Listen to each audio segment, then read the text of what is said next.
walked away from a conversation with them feeling completely unheard, and you couldn't work out why. Here's why. A narcissist cannot actually have a conversation with you. They can talk. They can talk brilliantly sometimes, just never with you, only at you. Let me show you the difference, because once you see it, you're going to spot it every single time. A real conversation is two people or more taking turns. I share, you receive, you share, I receive, and it's a rhythm. And here's the part that nobody really explains. To receive someone, just for a second, you have to stop being the main character. You have to let them matter more than you, even if it's briefly.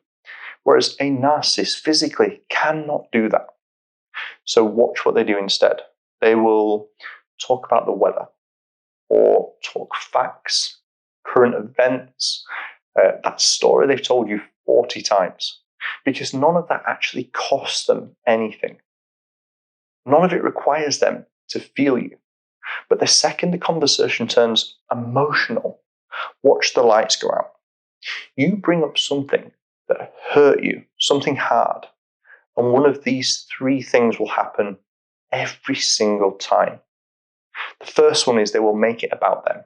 They'll say, oh, you think that was bad? That happened to me, but far worse. Your pain becomes the warm-up, like it's the warm fact to their pain. Number two, they flip it onto you. Somehow, within 90 seconds, the thing that hurt you is now your fault. You came in wounded and you're leaving apologizing. Or number three, they just go blank.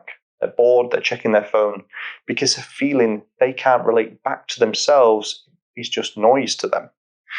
But here's when it gets a little bit sharper. Watch what wakes them up. Get one tiny detail wrong, one date, one fact, one word, and suddenly they're back in the room. They're energized and they're locked in. Because now there's something that they can win. That's one of the tells. They were never disengaged. They were just waiting for the moment the conversation turns into a contest. Because being right is the only part of talking that actually feels good to them. You wanted to be understood. They wanted a scoreboard. And this is the thing that I think you really, really need to understand. It's not that they don't care about the conversation. It's that they can only hold one person in their mind at a time. And that spot permanently is taken by themselves. And when you talk, they're not listening. They're just loading, waiting for the gap where they can put themselves back in. Every conversation quietly is about them. Their problem, when it's about their problems, they get depths. You get redirected. Their stories get told. You get simply corrected every time. And you walk away with that hollow feeling thinking, why do I always feel smaller after I talk to this person? Now you know. You were never in a conversation. You were the audience and occasionally the opponent. So here's the question to sit with.